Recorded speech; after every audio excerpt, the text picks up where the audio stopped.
மதுரையில் நடப்பது வந்து முருகர் மாநாடு கிடையாது, சங்கிகள் மாநாடு, பிரித்தாளும் சூழ்ச்சியை வந்து கடைபிடிக்கிறாங்க பாஜக அப்படின்னு சொல்லிட்டு அமைச்சர் சேகர்பாபு சொல்லியிருக்காரு. அதாவது இன்றைக்கு தமிழ்நாட்டில் குறிப்பாக மதுரையில் வர 22ஆம் தேதி முருக பக்தர்கள் மாநாடு நடைபெற இருக்கிறது.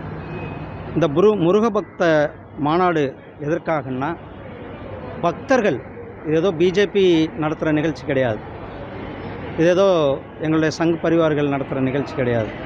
இது அனைத்து தரப்பட்ட மக்களும் இணைந்து செய்கின்ற ஒரு முருக பக்தர்கள் மாநாடு.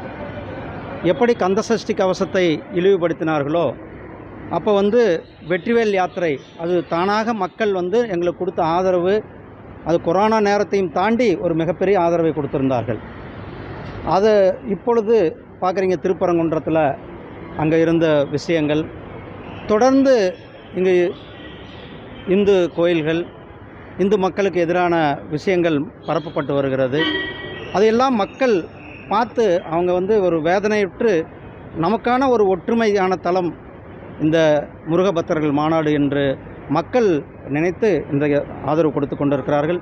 ஒரு தமிழகத்தில் ஒரு மிகப்பெரிய ஒரு மாற்றத்தை ஏற்படுத்துகின்ற ஒரு மிக முக்கியமான மாநாடாக இந்த மாநாடு இருக்குது. இந்த மாநாட்டை ஏன் குஜராத்லேயே உத்தரப்பிரதேசம் நடத்தக்கூடாது? இதில் பிரித்தாலும் சூழ்ச்சி இருக்கிறது. ஏன்னா வந்து விநாயகரை நாங்கள் இங்கே ஏற்றுக்கொள்கிறோம், ராமரை ஏற்றுக்கொள்கிறோம், அங்கே முருகருக்கு ராமர் மாநாடு நடத்துகிறாங்க, விநாயகர் ஊரம் நடத்துகிறாங்க. இதே மாநாட்டை வந்து முருகர் மாநாட்டையே வந்து முருகர் மாநாடு தமிழ்நாடு சொல்கிறேங்க, தமிழ்நாட்டில் நடத்தியிருக்கோம். யார் சொல்ல? செல்வ பிறந்த காங்கிரஸ் தலைவர் செல்வ பிறந்த தமிழ்நாட்டில் நடத்தியிருக்கிறோம். ஏற்கனவே சௌராஷ்டிரா, குஜராத்தில் சௌராஷ்டிரா தமிழ் சங்கம் நடத்தினோம்.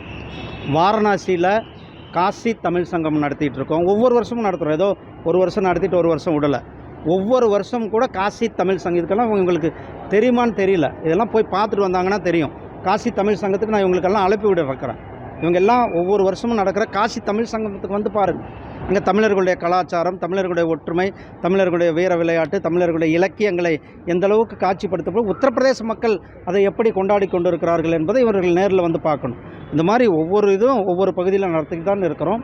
இந்த மாநாட்டுக்கு உகந்த இது தமிழ் மண், முருக கடவுள், தமிழ் கடவுள். அதனால் நாம் தமிழ்நாட்டில் இதை நடத்தி கொண்டிருக்கிறோம். நன்றி. நன்றி நன்றி நன்றி. பிளே ஸ்டோர் மற்றும் ஆப் ஸ்டோரில் இருந்து பாலிமர் செயலியை QR கோடு மூலம் பதிவிறக்கம் செய்யுங்கள். செய்திகளை உடனுக்குடன் பெறுங்கள்.